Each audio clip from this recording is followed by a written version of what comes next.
Hi, Boilermaker families, and welcome back to another parent and family virtual event. Thank you so much for joining us.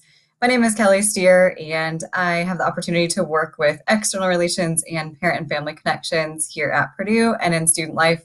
We're really happy to have you joining us for this session.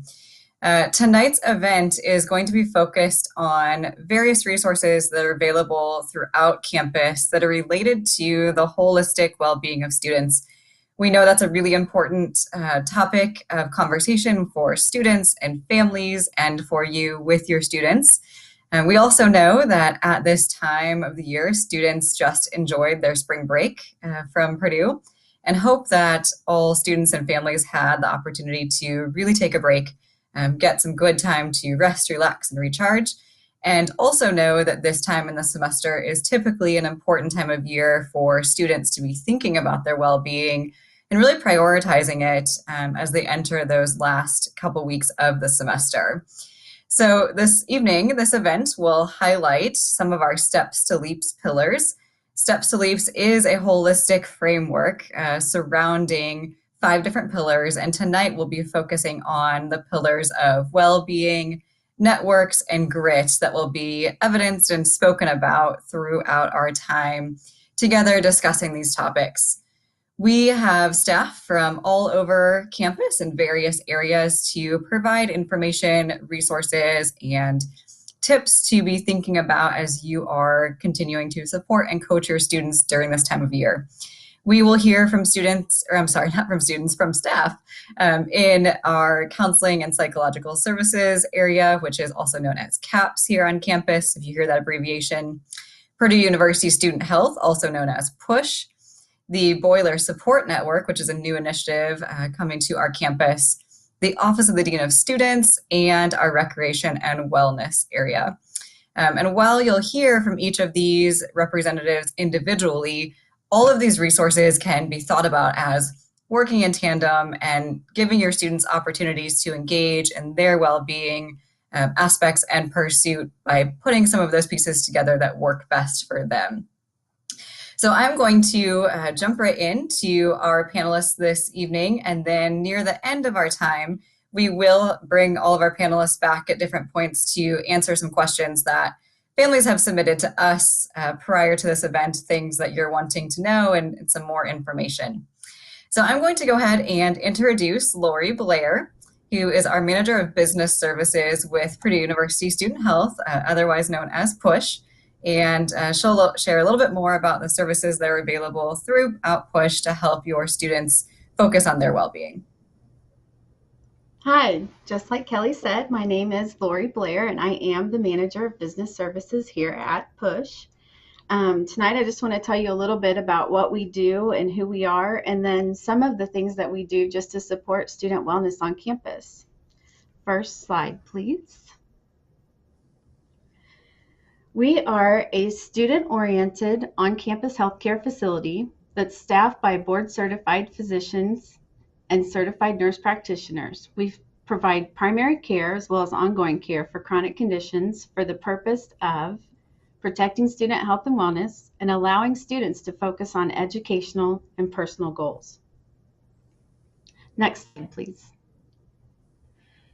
The services and support that we offer every day are general medicine, acute and chronic illness and injury, sexual and reproductive health.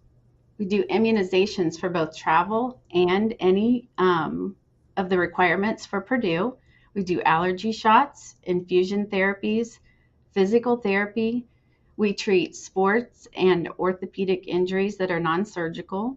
We have a radiology department, and we do in-house laboratory services that are provided by LabCorp. As part of our wellness initiative, we've begun a program called Exercise is Medicine. Strong evidence informs us that the positive influence of physical activity and exercise has on numerous health outcomes, including physical, mental, emotional, social, and longevity. So we've begun providing education and resources to get students moving. Additionally, we've always had preventive medicine, and we provide resources and education regarding the importance of annual physicals to support overall wellness, the physical activity that goes along with the exercises medicine program, sleep hygiene, resources and education about substance abuse, and nutrition.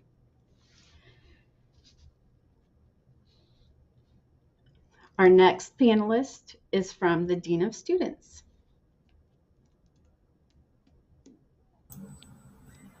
Thank you, Lori, for passing that off. Um, it's a pleasure to be with you this evening. I am the Associate Dean of Education and Advocacy, Dr. Zenefia Evans, and I'm a Purdue alum, having graduated back in 19. And so we'll move on to our first slide, please. I serve two roles today. I'm talking about the Boiler Support Network, which I have the pleasure of advising, and a little bit about the Office of the Dean of Students. So the Associate Vice Provost and Dean of Students is Katie Schermersheim. We are located in Schliemann Hall 207. We are open from 8 a.m. to 5 p.m. weekdays. Students can reach us by phone, via email, and our role is to empower students looking at their advocacy, looking at their health, and of course, their well-being. What are some of the resources that we have for students in the Office of the Dean of Students? We have absence notifications. So these absence notifications can be issued if there's a death in the family, and based on the relationship to the decedent, students get so many days for the death, and also based on the distance, they get additional days for travel. Jury duty and military duty are some of the absences that we can provide. And beginning in the summer of 2022, which will be in a couple of months here, we will also have a medical absence policy for students. So that will be available for students if there's a medical need for them to miss classes. We also have conduct advocacy. So if a student needs support in any other offices around campus, we can support those students in that respect. We have an emergency loan program where students can borrow money from the office for 30 days, and they can do this twice a semester up to $2,000 if they get $1,000 each time. So they have the option of borrowing some money, but it is, again, a loan. Students that want to withdraw from their classes, we want to make sure that they hit the button when they really want to withdraw from classes and not an oops, so they have to go through a process within the Office of the Dean of Students.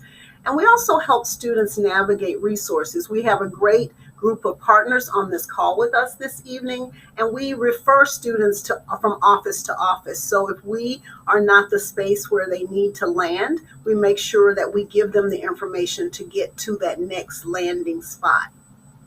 And the one thing that has been a life-saving event for a lot of our students, both literally and figuratively, is the Student of Concern report. And these Student of Concern reports can be filed by anyone. We've had bus drivers, service workers, parents, students themselves can file a Student of Concern report on their peers or for them. So anyone can file a Student of Concern report, and it allows us an opportunity to reach out to students to find out what's going on, and they work with someone within the office to navigate those spaces.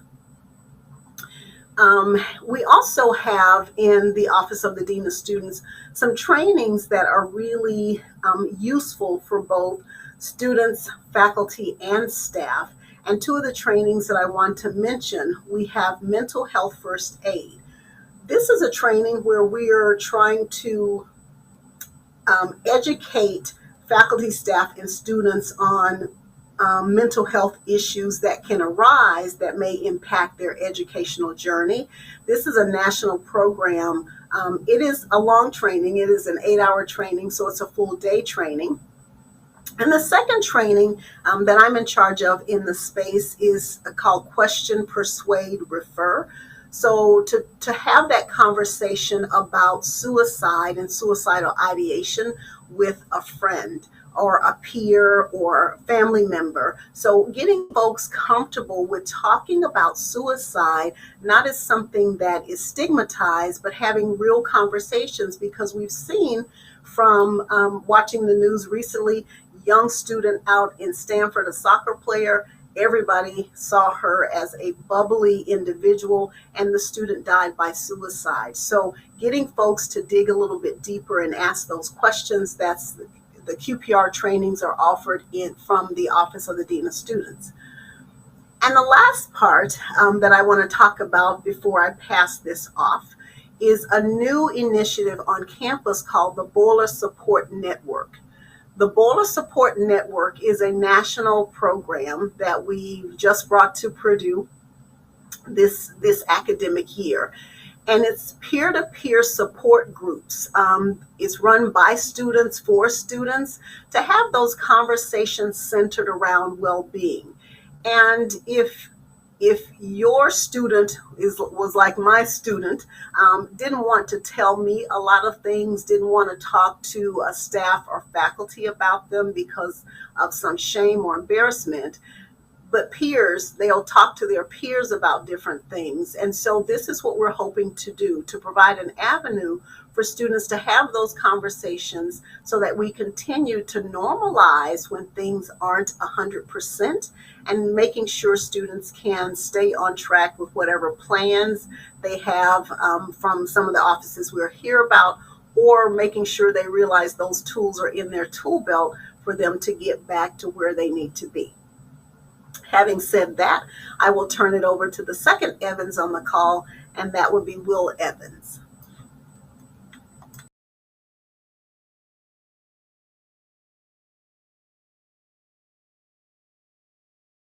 Am muted after 2 years of doing this, so I apologize. It's still a habit, but I'm happy to be here. My name is Will Evans, Senior Assistant Director of Health and Wellness Programs at RecWell. And I'm going to talk through some of those resources that Dr. Evans was just mentioning and how students can get plugged in.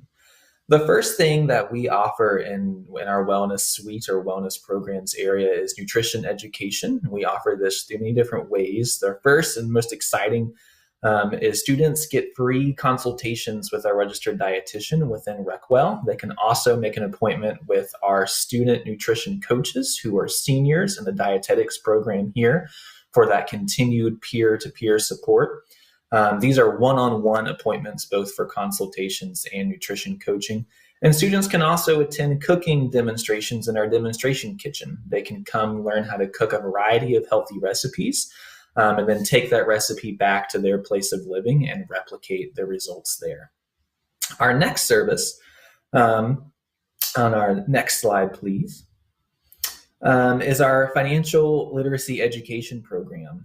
This is one of our newest services added to RecWell because we believe that in promoting holistic wellness, your financial well-being is also certainly a part of that.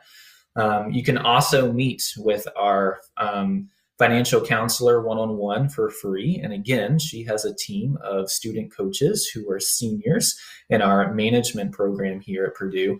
And we are able to promote awareness about financial education resources, planning tools. If students never made a budget before, want to know how to increase their credit, pay off student loans. These are all things that students can learn by either attending a presentation offered through this service or, like I said, one of those one-on-one appointments. Our next service is our health and wellness coaching appointments. We do have student wellness coaches, again, more peer-to-peer support. These coaches go through a semester-long certification program in the College of Health and Kinesiology, and then they meet one-on-one with other Boilermakers to talk about healthy lifestyle habits they want to adopt. The easiest way I always describe it is setting New Year's resolutions, and a wellness coach's job is to make sure that you don't drop that resolution this time, right? Other services that we offer through this particular office include wellness presentations over a variety of topics that students themselves or student organizations can request. And then we also do a little bit of mindfulness and stress coping skills and mindfulness habits in a space called our mindfulness room, which we offer different guided meditations and practices and events throughout the week. Also in that space, especially if your Boilermaker is coming to Purdue from an area outside the Midwest, light therapy may be something they can take advantage of to get accustomed to a little bit earlier sunrise or sunset than they may be accustomed to. And so light therapy is available in our mindfulness room. And finally, we have licensed professional massage therapists in our wellness suite in case students need a little extra relaxation.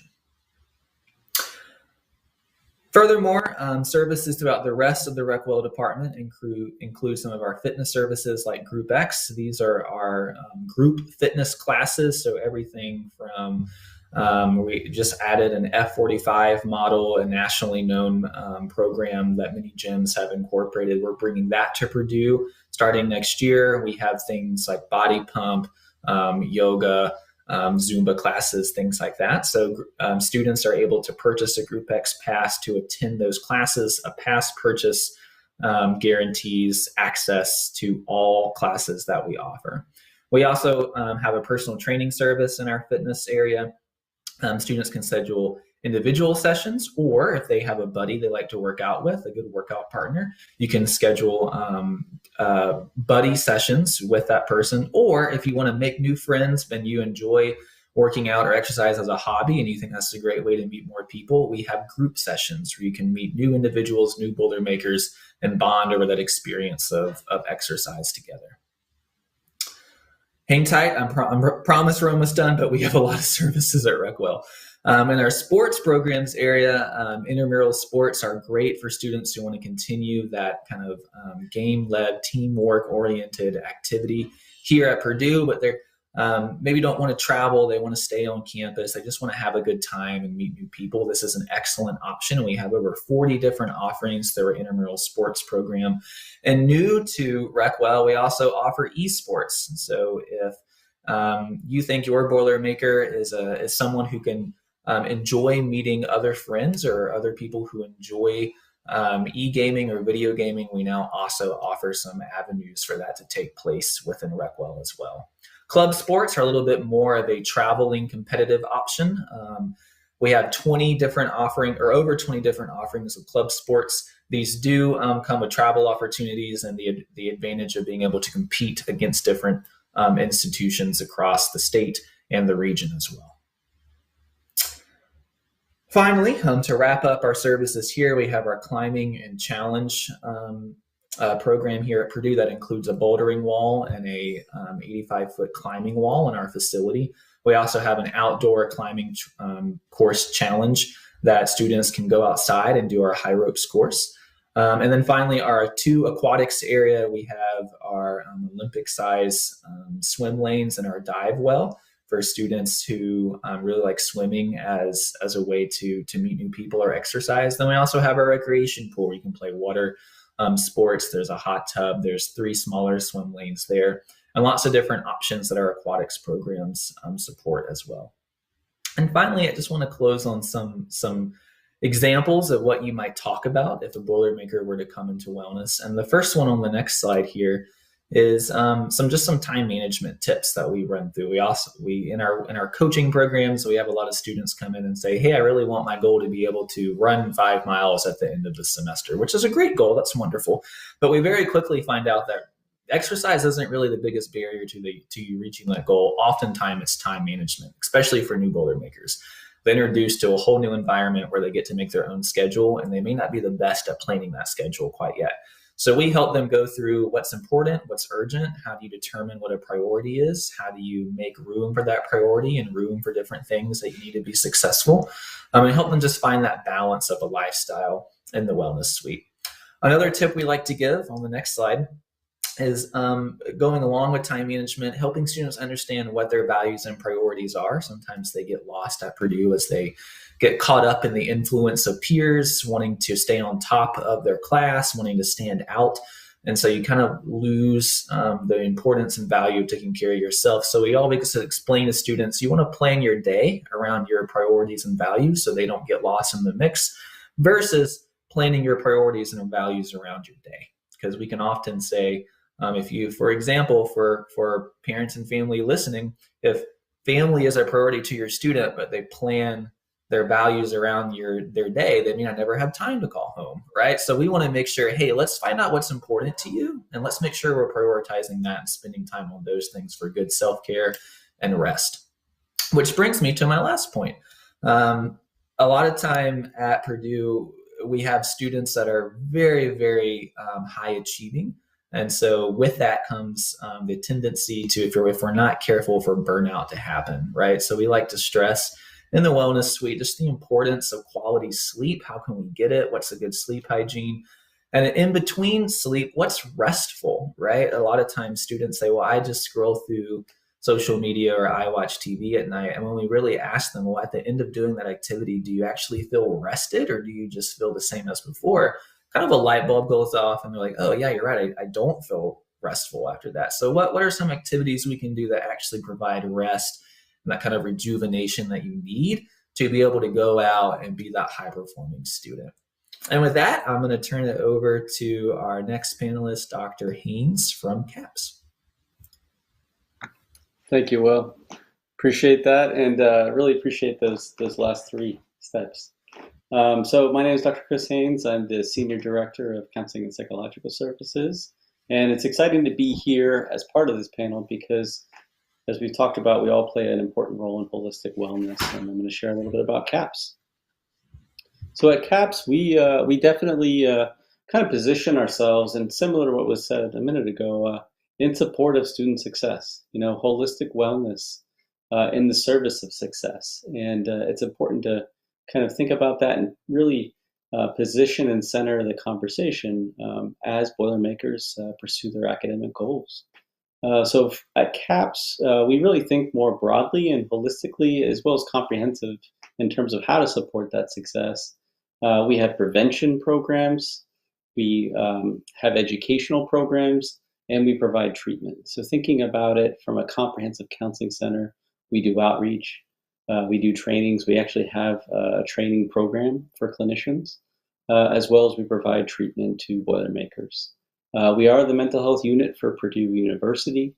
And the nice thing is within this unit, we are a multidisciplinary staff. And our specialty and our training, our expertise is in college mental health. We have social workers, counselors, psychologists, nurse practitioners, psychiatrists, marriage and family therapists, just a wide range of professionals that provide and support the mental health care of students. In addition to that, we really do try to get creative and innovative when it comes to providing this treatment. And really meet the students where they are. So we create and we offer multiple types of therapies and services, and I'll share a little bit more in a minute. But really, it's this idea of both a clinical and a preventative approach to meeting students' needs. We know that part of providing great care and support for students is being available at the opportunity of the moment. And for us, we have a same day and next day access appointment model that I'll share a little bit about it. But if a student wants to get connected to CAPS, they can get an appointment same day or next day from the request. Next slide, please. So a little bit more about the same day, next day concept that we have. It's called a brief screen process. And what it is it's a phone call with a CAPS clinician, somebody on staff. And the phone call offers the opportunity for that, like I said, same day, next day access. But it's a brief screen. It allows us to talk to the student about the nature of their concerns, their presenting problems, their goals, what they want to work on, kind of get a little bit of background information about how long has this been a concern for them. But really it allows us to assess the situation and come up with a what we call a support plan, which is clinical recommendations in terms of next steps. And we like this, obviously, to be collaborative with the students. So it's kind of meeting them where they're at, talking a little bit about what led them to calling, and then how we can provide some support, maybe equip them with some skills. But then they leave with a support plan, which involves a range of services. So we actually match the services to the student's needs, and we utilize step care. So when a student connects with us, we might think about maybe a group therapy is a good option for the student, or maybe individual therapy, or maybe a workshop. So for us, it's about thinking about what their concerns are and how can we best connect them with that. So as you can see here, our step care varies from self-help to more community-based opportunities and interventions, as well as brief kind of face-to-face support. as well as individual services. We also have psychiatry, and we have a care management team to help provide support for students that are facing some unique challenges to get some immediate and ongoing support. But the thing is that we do match the services to the students' needs. One of the things I want to highlight, which is an exciting part of our service, is we try to think creatively and around access to support students. Part of that is actually being out in the community. So we offer regular community conversations around mental health. So it's the idea of being out in the community and engaging in conversations, meeting the students where they are. We offer these, and when it says regular, usually it's weekly, in cultural centers, graduate student center. We offer it in academic departments and some university residences. And here's a couple of examples of the way these are branded and marketed. It's the idea of talking around mental health in ways where students don't have to be a client. They can just go into this space and meet with a CAPS clinician and just have a conversation around mental health. They can ask questions a little bit about what could be the next step, and then they can help get connected to CAPS if that is something that they want to do. Next slide. This is a resource that I think would be really helpful to make sure you're aware of. We have WellTrack, and WellTrack is an app on your phone that's a free self-help resource for students. It's an evidence-based online library of engaging and interactive resources. So it's, in a sense, it's an app that has all these topics covered in it. And within it, there's skills, there's resources, there's information around these topics. And so students can really kind of learn some of these tips and skills and ways of supporting themselves when they're dealing with anxiety, stress, depression. We even have public speaking on there. And there's actually a really cool interactive experiential activity associated with public speaking within the app that students can check out. There's talking about resilience. How do we develop that resilience and that growth mindset, as well as sleep? And as you can see, some of the other things. And these are some topics that students certainly could benefit from. I think we can all benefit from these. But this is a great resource that we definitely encourage faculty, staff, parents, friends to share this with students so they can download it, log in, and start to utilize that resource. Next slide.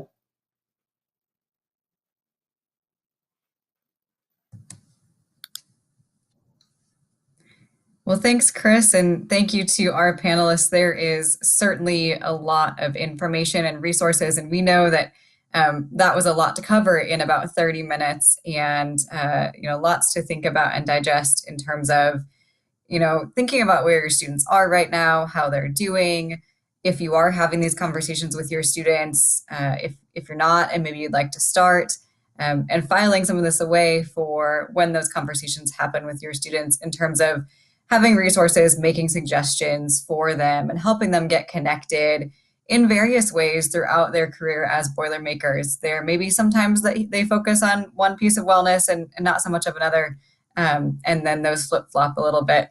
So now we have some questions from parents and family members that were submitted prior to this event that I would like to address to the panelists and hear their feedback and responses about those. So the first panelist I'm going to bring back in is Will, and lots of great information, Will. Thank you so much for sharing about so many of the programs and services at Recwell. There's tons going on for sure over there. The first question that we have from a family member is, are the wellness programs through the CoRec and Recwell free, or is there a cost associated with many of the things that you spoke about? Yeah, so I want to be careful in how I differentiate these. Most wellness programs, those offered through the wellness office in particular, are free. So all those coaching things we talked about, meeting with a financial counselor, the registered dietitian, a wellness coach, yes, those are free. The only thing that a student would pay for in the wellness suite itself is it's $10 to attend a cooking demonstration, and our massage therapy has costs associated with it. Everything else mentioned under the umbrella of wellness programs specifically is free. Now, some of the other services that were mentioned, such as intramural sports, club sports, some of those other things, they all have fees associated with those as well. Some things like just using the aquatic space free, that's included in your co-rec membership that all students get when paying their student fees. For a complete listing of prices, you can go visit purdue.edu/recwell, and that'll be taking you to our homepage where you can explore our different services and options associated with those. Great. Thanks, Will. And we have another question that I'm so glad I get to ask you, because I know that this is kind of an area of passion for you. And it's really in the area of sleep and sleep hygiene. Yeah. So, families in some cases just got to see their students for spring break, or maybe they had a chance to talk to them a little bit more. And, if they're recognizing that their student might not be sleeping as much, or maybe they came home and crashed for all of break and really tried to catch up, what would be some strategies or tips that you would give families in terms of having conversations, supporting and encouraging their students about getting to a good place with sleep hygiene and sleep management to really finish out the semester feeling rested?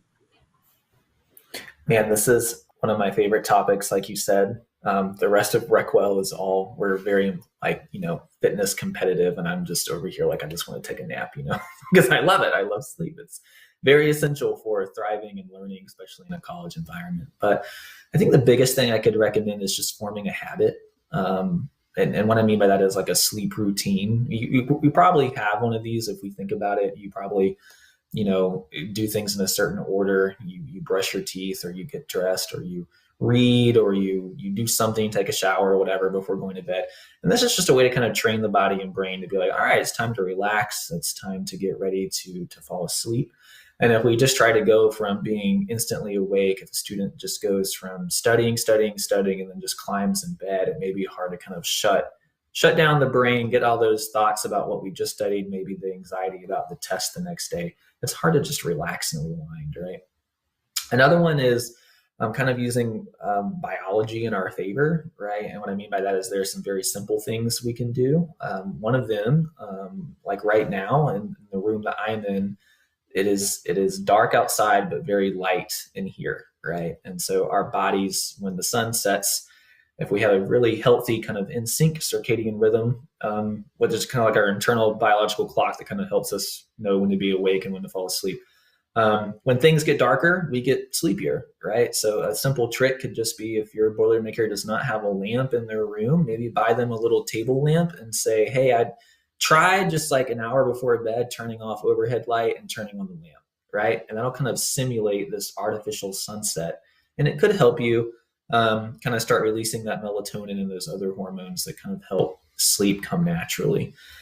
And then the last one would be avoiding caffeine. It's everywhere on a college campus. All the dining halls have it, and I love that in the morning.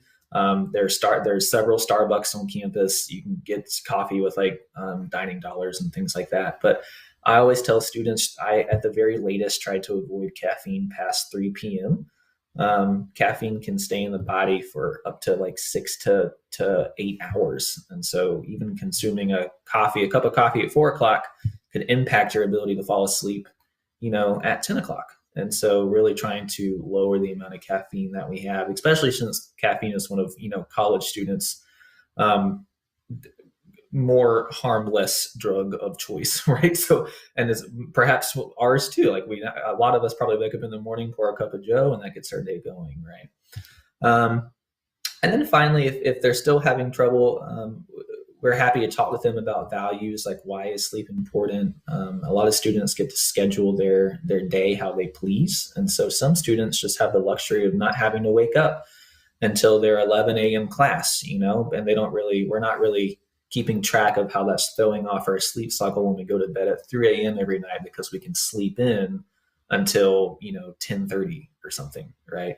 So while they're technically still getting the right amount of sleep, they're not getting the right amount of sleep when you're supposed to get it is also important, right? And we're supposed to get it as the sun sets and as the sun rises. In between those two things is when sleep is supposed to occur. But if we're not going to bed until 5 hours after the sun sets, we're kind of throwing off the natural rhythm of our internal biology, and it makes sleep harder. Thanks, Will. I appreciate those tips. Helpful, hopefully, for all of us, but certainly good information to consider for college students too. And then the last question I have for you is really, you talked about a lot of resources, and I think sometimes there's so many resources that can get overwhelming, and students or families might not be sure where to start. So if a family member is interested in recommending some of the areas that you talked about to get connected, what are the best ways for a student to get connected with wellness programs if they don't know where to start? And where are many of the things that you spoke about located on campus? Yeah, that's a great question. For getting started, we try to make it as easy as possible. For a lot of our coaching services, you can request like an info packet online, and we'll just you'll automatically get sent like a PDF packet about this is what this service is, a little bit more in-depth review of what you can expect before you come in. You can schedule appointments with with all of us in wellness online through Boiler Connect, the same platform that your student schedules appointments with their academic advisor through. And then if you happen to be at RecWell, maybe you've come to the gym to work out, the wellness suite itself is located on the main level of RecWell. I always tell students we're right in between the member services check-in desk and the Freshens smoothie bar. So if you know where those two areas are, we're right in the middle.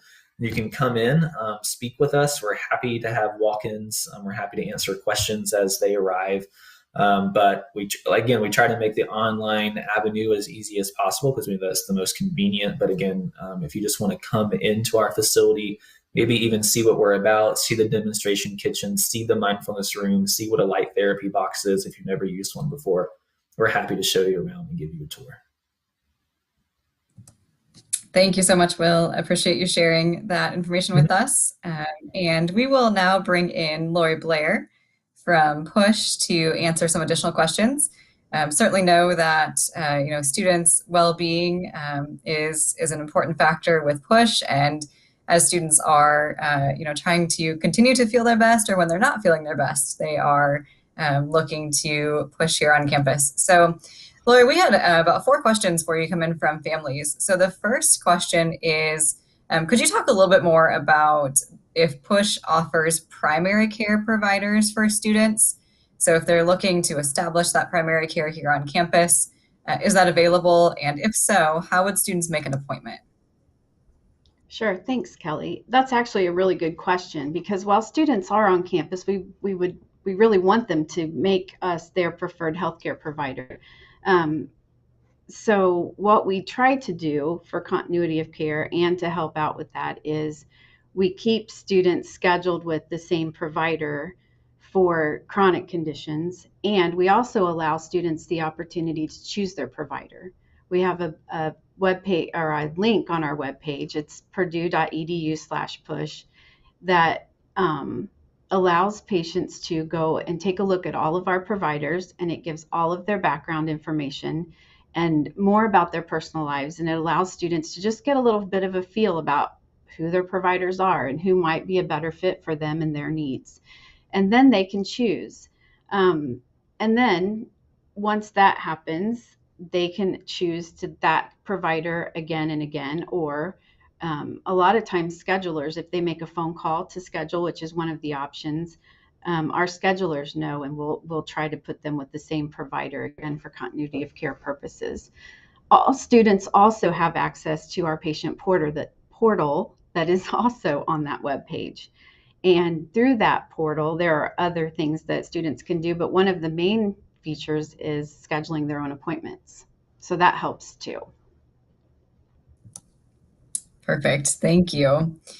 Another question is one that I think parents probably always worry about, and some maybe have already experienced this with their students, and some are wondering, if they will, but we know that students on campus sometimes get hurt or injured, might fall off a bike, or other things that may occur. What healthcare options exist if a student gets hurt, such as x-rays or maybe physical therapy that could be needed? while they're on campus and not necessarily right at home? Well, we do have a radiology department here inside the building. We also do have physical therapy options. We have two different physicians who specialize in orthopedic or sports type injuries, and we can also refer out. Also, if a student is injured on campus and they just come here, we can call the Purdue ambulance and they can transport to any of the emergency rooms if they need to. All of our providers here at PUSH are board certified and can do most emergent care as long as it's not life threatening. So we take really good care of our students, and we do see a lot of injuries. We have a lot of skateboards and scooters and a lot of different things that just happen when a student's walking around campus and being a kid. Thanks, Lori. I think helpful to know that those services are available if a student does run into that and need it. And another common question that I think goes along with certainly that question is how can students and families check if their insurance is accepted by Purdue and understand any out-of-pocket costs that might be associated? On our webpage, we also have a link to payment for services, and it talks about insurance. Just for your information now, we do accept all insurances. We are in network with the two major insurances, Anthem and United Healthcare. And then any balances that come up, we send to the bursar's office. One thing that we always tell students, we know that this is probably the first time that they're taking control of their own healthcare, and we want them to be wise consumers with their medical dollars.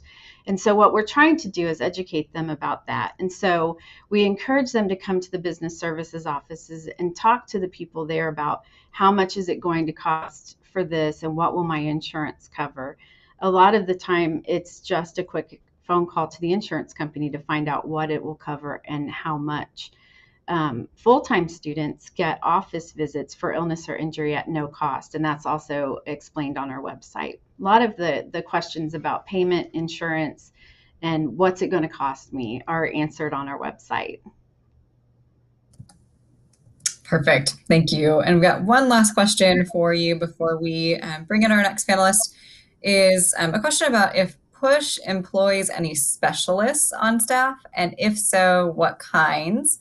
And then, if needed, can PUSH refer to other specialists in the area? Sure. We absolutely can refer to any specialists that we need to. As far as specialists in-house, like I said before, we do have a couple of providers who specialize in sports and orthopedic type injuries that are non-surgical, and we do have a women's health department.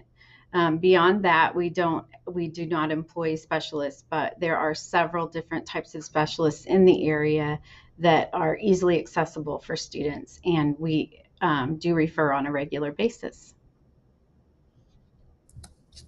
Thank you, Lori. Appreciate you sharing all of that information with us. Hopefully it's helpful for families. And we will now bring in Dr. Zenefia Evans for a question.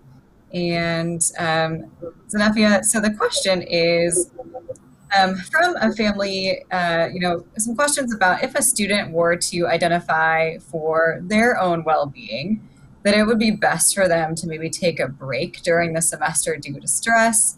How can the students and families, understand how that would affect their semester?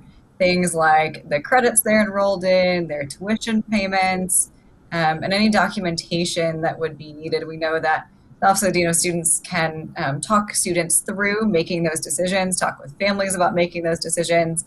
And so if a student or family is kind of wrestling with, is this best for my student to take a break? What are the things that they should be considering, and how can the Dean of Students office help talk them through that? Great question. We see that a lot in the space. And so the first thing is we'll differentiate between whether the student is a domestic student or international student, because there are certain rules and regulations. So we'll start with international students.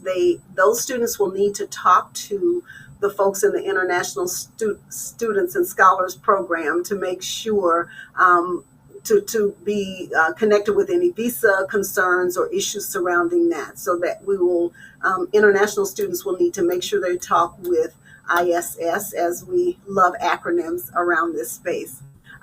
But all students, whether international or domestic students, having the conversation with the advisor, because one of the things that we need to think about, that you asked in the question, those credit hours. So those credit hours earned to graduation. So understanding how this will affect the time to graduation, understanding how it will affect the standing for the student.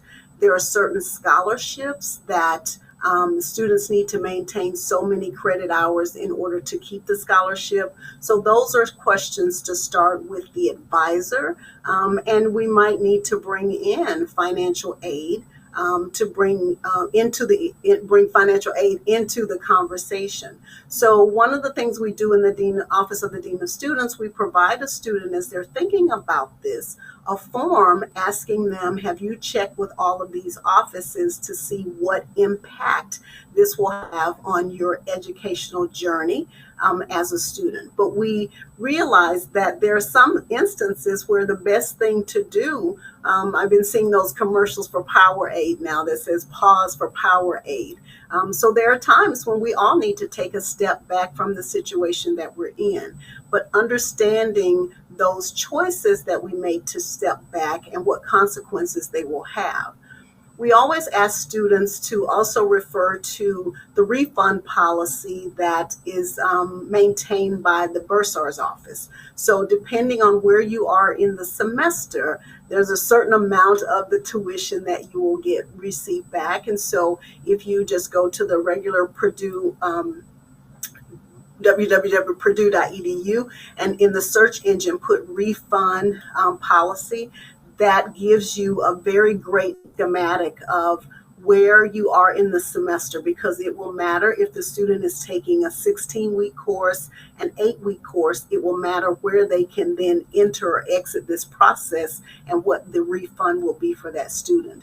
And I always like to think about, for students, I've seen students on both sides of the fence. So students that decide to take a step back and withdraw, so they protect their GPA, and those students that try to stay in, try to muscle their way through it, and then they end up with a 0.2 GPA, which takes a long time for the student to dig out of that hole. So again, having the conversation, starting off with the advisor, and knowing what they want to do, and then coming over and talking to someone in the Office of the Dean of Students, so we can make sure they have all the questions that they need to ask in order to successfully navigate whether taking a pause from their academic endeavors is a good thing for them in that moment.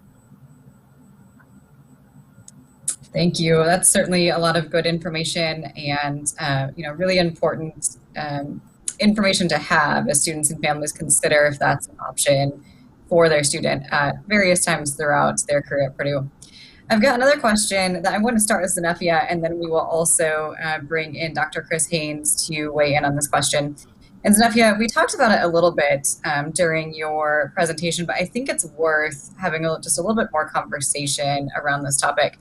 And so the question is essentially about how are we creating at Purdue opportunities for staff, faculty, other students, members of the community to recognize when a student might need support, and how can they act on that?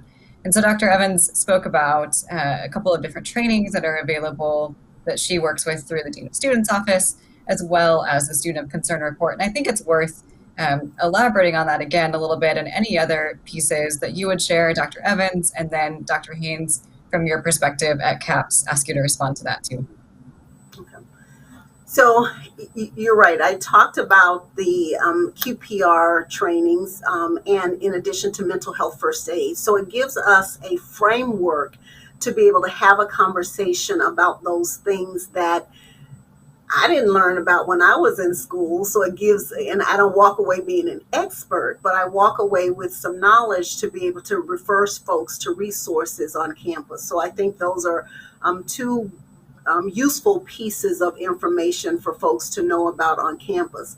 And secondly, I think it's important for instructors to hear students. And so most faculty and staff, if a student goes to them with a problem, they automatically send over a student of concern report, because they'll say to the student, this is, I know electrical engineering. I don't know anything about, well-being. So I'm going to send you to the Office of the Dean of Students. So I'll be filing a student of concern report so that you can have the conversation with people that can help navigate. And so in the fall of last year, we received about 1,800 student of concern reports. So, and of those student concern reports, 83% of those students came in and actually had a conversation with us. So students have the option, when we reach out to them, to say, I'm okay, I don't really want to meet at this time. And we send them some resources. So then if they do get to that point where they want to reach out, they have that resource to be able to do that. So I'll pass it off to Chris for you to add anything else.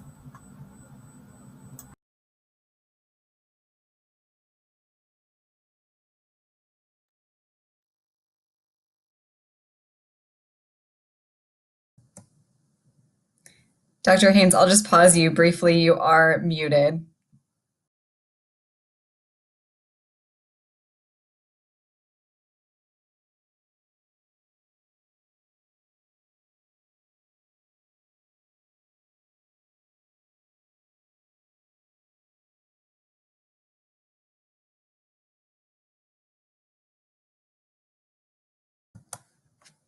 Not able to hear you, Dr. Haynes. We'll maybe give you just a second. We do have some questions for the whole panel that I will bring the entire group back actually for one last question for a response from each. And if we're able to get your audio back, we will ask you to respond to both things actually. So the next question that we will head into, and actually I'll make one more comment actually about the support, for students who may be having a hard time, struggling, needing some resources, and other folks might recognize that. I'll speak on that from the parent perspective just really quickly. For our parents and family members, certainly the student of concern report that Dr. Evans spoke about, that's available for families to share their concerns. Sometimes it is really challenging for students to reach out and say, I need help. And that can feel really scary. And as parents and family members, in many cases, you might know best what's going on with them. And if you feel like someone at Purdue, can intervene, can help, that is a great way to let the Dean of Students office staff know that your student could use some support. If you're not sure, if you're a little bit nervous or worried, or you've never filled out a student concern report, you want to talk through, should I, shouldn't I?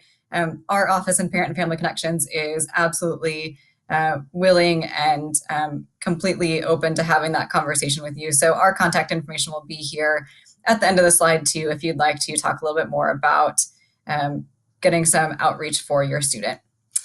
So with that, I will ask all of our panelists, and we'll kind of just go around the screen. I'll start with Will Evans at the bottom of my screen, and just ask you to wrap up with one piece of advice that you would like to share with families as we enter the weeks returning from spring break, knowing that this can, pretty traditionally be a stressful time of year for students, related to their holistic well-being. What would be that one piece of advice you'd like to leave families with as they think about supporting their students through the rest of this semester?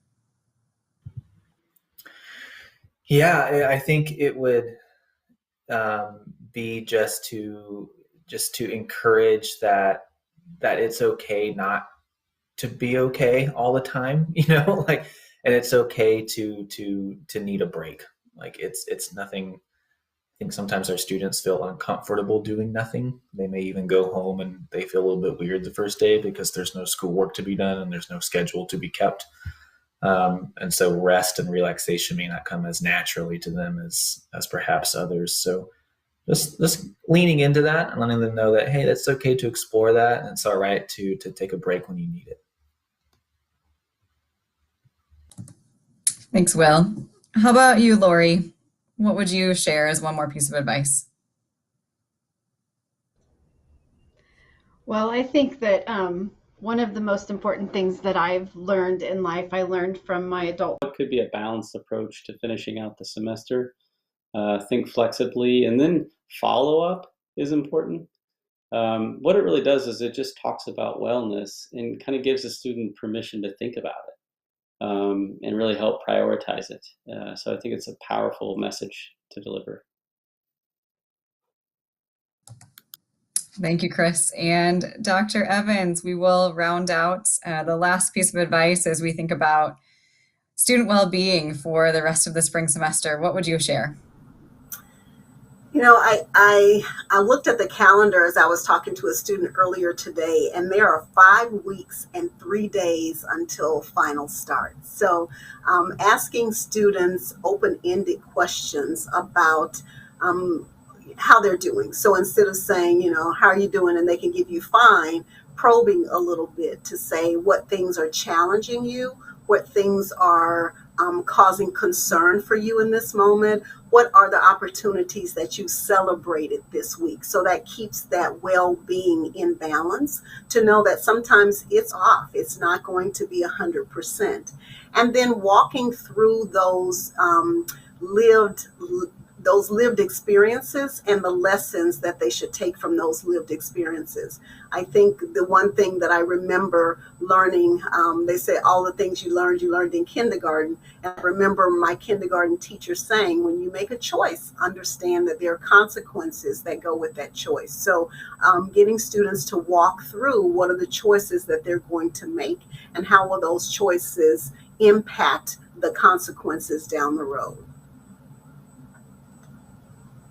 Thank you. I love the suggestion of also asking students what they celebrated that week. That is fantastic. I think we could all use a little bit more of that celebration in our weeks too.